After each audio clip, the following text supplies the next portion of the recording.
What's good, YouTube? It's Nas, and we back with another video.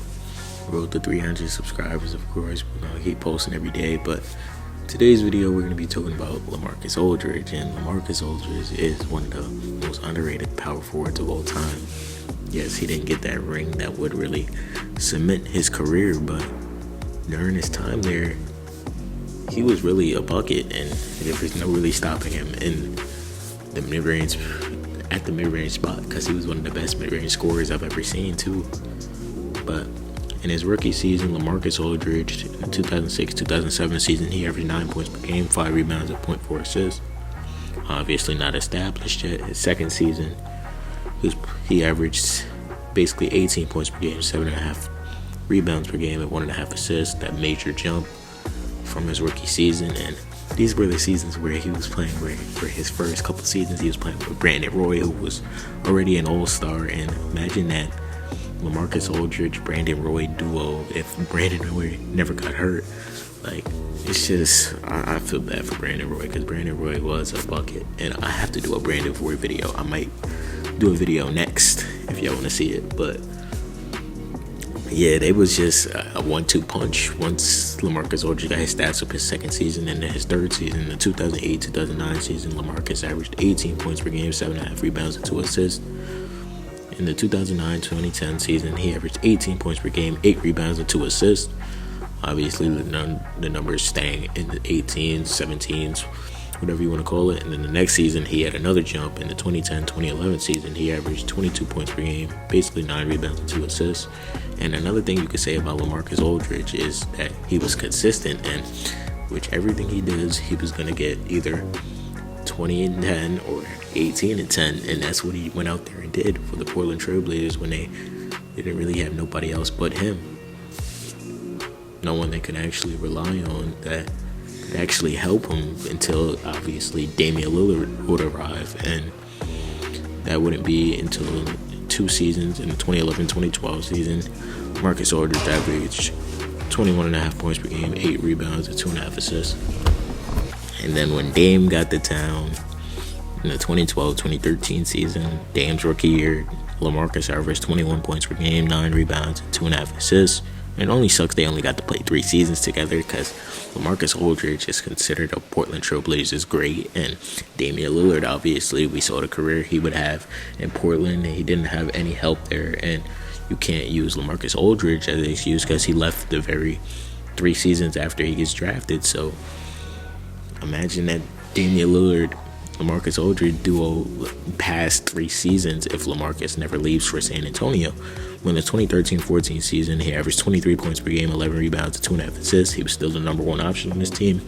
Both him and Dame were all-stars this season. They made the playoffs, and we saw that game-winning shot to send the Blazers to the second round to beat the Houston Rockets. But Lamarcus Aldridge was really the number 2 after Dame got to town. And the 2014-15 season, he averaged 23.5 points per game, 10 rebounds, and 1.5 assists. And we're gonna go circle back to his blogs, but this is really when the next season where he became one of the most underrated players in the league. As you can see by the numbers, that he was really not being appreciated by a number of stars, because like, unlike the Kevin Durant's, LeBron James, the Chris Pauls at this time, he wasn't being treated like that. But in the 2014-15 season, he averaged 23.5 points per game. In the 2015-16 season, his first season in San Antonio, he averaged 18 points per game and 8.5 rebounds and 1.5 assists. And this is when he was still dynamic duoing with Kawhi Leonard, and him and Kawhi were good this season. They had a chance to win if Kawhi never got hurt. No, that was the next season, 2015-16 season. They lost to the Thunder. They were one of the top 3 seeds. The Spurs were really good this season. Lamarcus Aldridge was a hell of a pickup for them. And then the next season, we saw why. He averaged 17 points per game, 7.5 rebounds, and 2 assists. And like I said, like I was about to say with the Kawhi shit, that they almost beat the Warriors, or they could have beat the Warriors, because we saw Game 1 opening night, they destroyed the Warriors by 40, and in the playoffs, Game 1, before Kawhi Leonard went down, they were up by 30. even though they would eventually lose that series in 4 games or 5 games because Kawhi was eventually out because Zaza did that dirty shit. But Lamarcus Aldridge was a key point to that team, and not a lot of people pointed out. And I'm really just realizing that too.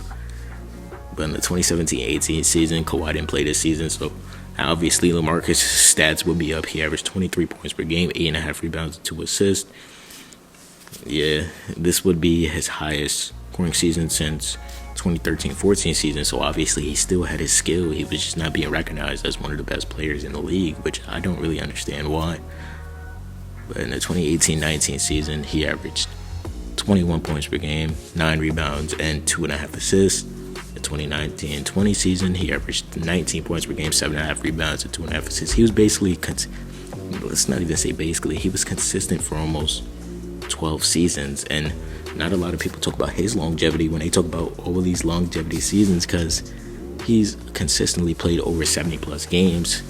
18-19 he played 81, 17-18 he played 75, 16-17 he played 72, 2015-16 he played 74, 14-15 he played 71, 12-13 he played 74, and the number, we could just keep going adding on. But hey man, but in the 2019-20 season, he averaged 19 points per game, 7.5 rebounds, and 2.5 assists. The stats being still up at this time. The 2020-2021 season, that's when the stats were, we would see the really decline of him because he was injured or he got traded. He was trying to get a ring at this point. He was ring chasing. The 2020-2021 season, he averaged 14 points per game, 4.5 rebounds, and 2 assists.